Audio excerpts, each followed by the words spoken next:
నమస్కారం ETV news కు స్వాగతం. ముందుగా ముఖ్యాంశాలు. ఏపీలో కూటమి విజయం తథ్యమన్న మోదీ. వైకాపాపై వ్యతిరేకత ప్రజల్లో స్పష్టంగా కనిపిస్తోందని వ్యాఖ్య. రోడ్ షో విజయవంతంపై హర్షం. ఏపీ ప్రజలకు ఆశాకిరణంగా ఎన్డీఏ కూటమి. ఒకే మాట ఒకే బాటగా సాగుతున్న పార్టీలు. త్రిమూర్తుల దూకుడుతో వైకాపాకు వణుకు. మాచర్లలో వైకాపా వేర విధేయ పోలీసులపై ఈసీ కొరడ. 2 సీఐలు 1 ఎస్ఐపై బదిలీ వేటు. ప్రతిపక్షాల ఫిర్యాదులతో చర్యలు. ఫోన్ ట్యాపింగ్ కేసులో సంచలన విషయాలు బహిర్గతం. తాను కేసీఆర్ బాధితున్నే అన్న విశ్రాంత ఓఎస్టీ ప్రభాకర్ రావు. నాంపల్లి కోర్టులో అఫిడవిట్ దాఖలు. కాళేశ్వరం ఆనకట్టల విచారణలో సమన్ల జారీకి కసరత్తు. నేడు నీటిపారుదల ఉన్నతాధికారులు ఈఎన్సీలతో జస్టిస్ ఘోష్ భేటీ. భాజపా కోసం అంబానీ అదానీలు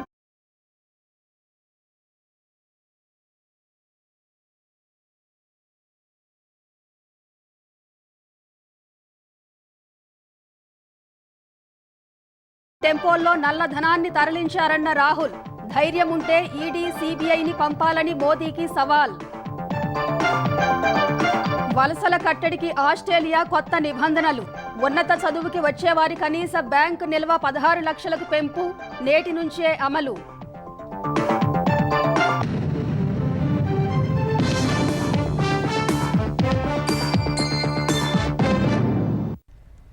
ఆంధ్రప్రదేశ్లో జూన్ 4 తర్వాత వైకాపా ప్రభుత్వం ఉండదని ప్రధాని మోదీ అన్నారు.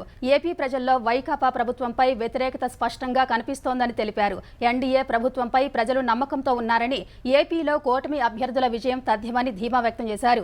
మహిళలు, యువత మద్దతు 3 పార్టీలకు పుష్కలంగా ఉందన్నారు. విజయవాడ రోడ్ షో అనంతరం తెలుగుదేశం, జనసేన అధినేతలు చంద్రబాబు, పవన్ కళ్యాణ్తో ప్రధాని 10 నిమిషాల పాటు ప్రత్యేకంగా సమావేశమయ్యారు. ఆంధ్రప్రదేశ్లో సాగిన తన 2 రోజుల పర్యటనపై ప్రధాని నరేంద్ర మోదీ సంతృప్తి వ్యక్తం చేశారు. విజయవాడలో జరిగిన ర్యాలీ ఎంతో ఉత్సాహంగా సాగిందని, సంతృప్తి, సంతోషాన్ని వ్యక్తం చేశారు. రోడ్ షో ముగిశాక గ్రీన్ రూంలో చంద్రబాబు, పవన్ కళ్యాణ్తో మోదీ 10 నిమిషాలకు పైగా ఏకాంతంగా భేటీ అయ్యారు. ఎన్డీఏ ప్రభుత్వంపై ప్రజలు నమ్మకంతో ఉన్నారని మోదీ పేర్కొన్నారు. ప్రభుత్వ వ్యతిరేకత ప్రజల్లో స్పష్టంగా కనిపిస్తోందని, మంచి విజయాన్ని కూటమి సాధించబోతోందని చంద్రబాబు, పవన్తో మోదీ అన్నట్లు తెలుస్తోంది. ఏపీలో ఎండవేడిమి తీవ్రంగా ఉందని, ఆ ప్రభావం పోలింగ్పై పడకుండా చూడాలని చంద్రబాబు, పవన్కు మోదీ సూచించారు. పోలింగ్ రోజు ఉదయం 7 నుంచి 10 గంటల్లోపే ఎక్కువ మంది ఓటర్లు తమ ఓటు హక్కును వినియోగించుకునేలా చూడాలన్నారు. పోలింగ్ శాతం ఎంత పెరిగితే ఎన్డీఏకు అంత లాభమని వారికి మోదీ చెప్పారు. తనను ఆదరించిన ఏపీ ప్రజలకు ప్రత్యేక కృతజ్ఞతలు తెలిపారు. ప్రజలు జగన్ ప్రభుత్వంపై తీవ్ర ఆగ్రహం, అసంతృప్తితో ఉన్నారన్న నివేదికలు ఉన్నాయని మోదీ చెప్పినట్లు తెలుస్తోంది. రాష్ట్రంలో కూటమి జోష్ పట్ల మోదీ సంతృప్తి వ్యక్తం చేశారు. చంద్రబాబు, పవన్ కళ్యాణ్తో కలిసి విజయవాడలో నిర్వహించిన రోడ్ షో మధురానుభూతిని కలిగించిందని ప్రధాని నరేంద్ర మోదీ తెలిపారు. ఇటీవల ఏపీలో జరిపిన పర్యటన ద్వారా ప్రజా మద్దతు పెద్ద ఎత్తున కూటమికే ఉందన్నదే స్పష్టమైందన్నారు. మహిళలు, యువ ఓటర్లు కూటమిని ప్రోత్సహిస్తుండడం శుభపరిణామమని సామాజిక మాధ్యమం ఎక్స్లో ట్వీట్ చేశారు. విజయవాడలో మోదీ, పవన్ కళ్యాణ్తో కలిసి నిర్వహించిన రోడ్ షో సరికొత్త చరిత్ర సృష్టించిందని చంద్రబాబు ట్వీట్ చేశారు. రోడ్ షోలో పాల్గొన్న సోదర సోదరీమణులకు కృతజ్ఞతలు తెలిపారు. భారీ ప్రజాస్పందన ఎంతో థ్రిల్ కలిగించిందన్నారు. 3 పార్టీల అధినేతలకు లభించిన ప్రజాభిమానం ఎన్నికల ఫలితాల్లో ఆశాజనక వాతావరణానికి నిదర్శనమన్నారు. ఆంధ్రప్రదేశ్లో జూన్ 4న కొత్త ప్రభుత్వం రాబోతోందని ధీమా వ్యక్తం చేశారు. అలాగే ప్రధాని మోదీ ట్వీట్కు సమాధానమిచ్చిన చంద్రబాబు, రోడ్ షో ద్వారా ఏపీ ప్రజల్లో, ముఖ్యంగా మహిళలు, యువతలో కొత్త ఆశలు నింపామన్నారు. రోడ్ షో మరపురానిదన్నారు. మోదీ తన అనుభూతుల్ని ఏపీ ప్రజలతో పంచుకున్నందుకు ధన్యవాదాలు తెలిపారు. ఆంధ్రప్రదేశ్కు నరేంద్ర మోదీ ఇచ్చిన భరోసాకు కృతజ్ఞతలంటూ ట్వీట్ చేశారు. మోదీ తలపెట్టిన వికసిత్ భారత్ కోసం తాము నిర్విరామంగా కృషి చేస్తున్నట్లు జనసేన అధినేత పవన్ కళ్యాణ్ స్పష్టం చేశారు. ప్రధాని మోదీ ఏపీలో పాల్గొన్న ఎన్నికల ప్రచారం ఎంతో విలువైందన్నారు. ఈ జ్ఞాపకాలు ఎప్పటికీ గుర్తుండిపోతాయని ట్వీట్లో పేర్కొన్నారు. విజయవాడలో ప్రధాని మోదీ, చంద్రబాబు, పవన్ రోడ్ షోకు ప్రజలు బ్రహ్మరథం పట్టారు. రోడ్డుకు ఇరువైపులా వేలాది మంది ప్రజలు హర్షాతిరేకాలు వ్యక్తం చేస్తూ అగ్రనేతలకు ఘన స్వాగతం పలికారు. విజయవాడలో తొలిసారిగా మోదీ రోడ్ షోలో పాల్గొనడం, చంద్రబాబు, పవన్ తోడై రావడంతో ప్రజలు వెల్లువెత్తారు. మోదీ, చంద్రబాబు, పవన్ త్రయం రాకపై హర్షాతిరేకాలు వ్యక్తం చేశారు. 5 ఏళ్ల వైకాపా పాలనలో ఏపీ అధోగతి పాలైందని, మళ్లీ కూటమి ప్రభుత్వం రావాల్సిన అవసరం ఆసన్నమైందని ప్రజలు అభిప్రాయపడ్డారు. కూటమి ఎన్నికల ప్రణాళిక సైతం జనరంజకంగా ఉందని తెలిపారు. జగన్ అరాచక పాలనకు స్వస్తి పలికి కొత్త ప్రభుత్వం రాక కోసం ఎదురు చూస్తున్నట్లు తెలిపారు. మోదీ గారు మళ్ళీ మనకి ప్రధానిగా రావాలని జనమంతా కోరుకుంటున్నారు. అలాగే జరుగుతుంది. నరేంద్ర మోదీ గారి పాలన, చంద్రబాబు గారి, పవన్ కళ్యాణ్ పాలనలో ఆంధ్ర రాష్ట్రం అభివృద్ధి చెందిద్దని నమ్ముతున్నారు ప్రజలు బాగా. కూటమి దెబ్బకి జగనన్న గవర్నమెంట్ కూలిపోబోతుంది. ఒకటి వేళతో సహా కూల్చివేయబడి కూటమి ప్రభుత్వం ఏర్పాటు చేయబోతుంది. తెలుగుదేశం, జనసేన, బీజేపీ గవర్నమెంట్ అనేది ఫామ్ కాబోతుంది. మేనిఫెస్టో కూడా బాగుందండి. కంపల్సరీగా 100% వస్తుందండి. ప్రభుత్వం మారుద్ది. మూడు పార్టీలు కలయిక బాగుంది. పవన్ కళ్యాణ్ గారు తప్పకుండా రావాలి. ఎందుకంటే ఎంతో మంది అభిమానిస్తున్నారు. ఆయన వస్తే ఏదో మంచి జరిగిద్దని అనుకుంటున్నారు. చంద్రబాబు నాయుడు మాత్రం ఈసారి రావాల్సిందేనండి. జగన్ వల్ల నాకైతే లాభం లేదు, ప్రజలకు కూడా సగం లాభం లేదు. ఇప్పుడు చంద్రబాబు నాయుడు వస్తే నేను 2 సార్లు అన్నం తింటాను. పూర్తి మద్యపాన విచారం అన్నారు. ఇప్పుడు ఏరులై పారుతుంది. ఎక్కడి నుంచి వస్తుంది? రోజుకు 200-300 చచ్చిపోతున్నారు. ఏంటండి ఇదేనా జగనన్న ప్రభుత్వం?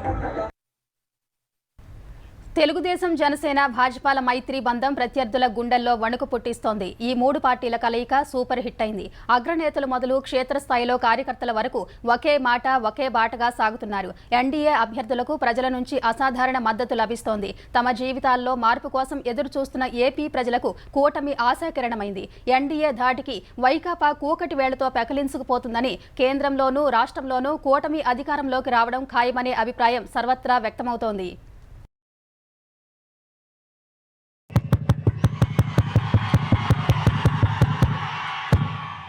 2014లో కూడా ఎన్నికల మేనిఫెస్టో అని చెప్పాడు. దత్తపుత్రుడిని తెచ్చుకున్నాడు, ఢిల్లీ నుంచి మోడీ గారిని తెచ్చుకున్నాడు. ఈ పాంఫ్లెట్ లో చంద్రబాబు నాయుడు గారు సంతకం పెట్టాడు. ముఖ్యమైన హామీలు అని చెప్పి దీంట్లో రాశాడు. ఈ పాంఫ్లెట్ ప్రతి ఇంటికి పంపించారు. ఇందులో వీళ్ళు రాసిన విషయాలు: రైతులకు రుణమాఫీ చేశాడా? డ్వాక్రా పొదుపు సంఘాల రుణాలన్నీ పూర్తిగా రద్దు చేస్తామన్నాడు. 1 రూపాయి అయినా మాఫీ చేశాడా అని అడుగుతా ఉన్నా. ఇంకొకటి, ఆడబిడ్డ పుట్టిన వెంటనే మహాలక్ష్మి పథకం కింద 25,000 రూపాయలు బ్యాంకులో డిపాజిట్ చేస్తామన్నాడు. 1 రూపాయి అయినా డిపాజిట్ చేశాడా అని అడుగుతా ఉన్నా మిమ్మల్ని అందరినీ కూడా. మరో ముఖ్యమైన హామీ: ఇంటింటికి ఒక ఉద్యోగం ఇస్తాం. ఉద్యోగం ఇవ్వలేకపోతే ఉపాధి ఇస్తాం. ఉద్యోగం వచ్చే వరకు నెల 2,000 నిరుద్యోగ భృతిగా ఇస్తాం. అంటే ప్రతి ఇంటికి 1,20,000 ఇచ్చాడా అని అడుగుతా ఉన్నా మీ అందరితో కూడా. అర్హులైన వాళ్ళందరికీ 3 సెంట్ల స్థలం, కట్టుకునేందుకు పక్కా ఇల్లు. 1 సెంటు స్థలమైనా కానీ చంద్రబాబు నాయుడు గారు ఇచ్చాడా అని అడుగుతా ఉన్నా మీ అందరితో. 10,000 కోట్లతో బీసీ సప్లాన్, చేనేత, పవర్ లూమ్స్ రుణాల మాఫీ అన్నాడు. మహిళల రక్షణకు ఉమెన్ ప్రొటెక్షన్ ఫోర్స్ ఏర్పాటు చేస్తామన్నారు. రాష్ట్రాన్ని సింగపూర్ మించి అభివృద్ధి చేస్తామన్నారు. ప్రతి నగరంలోనూ హైటెక్ సిటీ నిర్మిస్తామన్నాడు. మీ జిల్లాలో ఏమన్నా హైటెక్ సిటీ ఎక్కడైనా కనిపించిందా అని అడుగుతా ఉన్నా. ఇంటింటికి పంపించిన ఈ పాంఫ్లెట్ లో కనీసం ఇందులో ఒక్కటైనా చేశాడా అని అడుగుతా ఉన్నా. చేశాడా? చెప్పండి, చేశాడా? ఇలా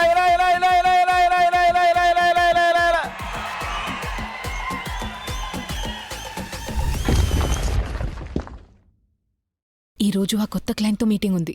అలాగా? Wish me luck. No, all the best. Thank you. వస్తాను.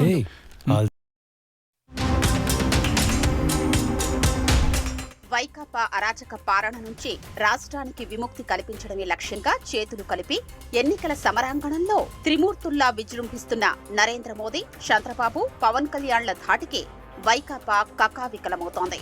పోలింగ్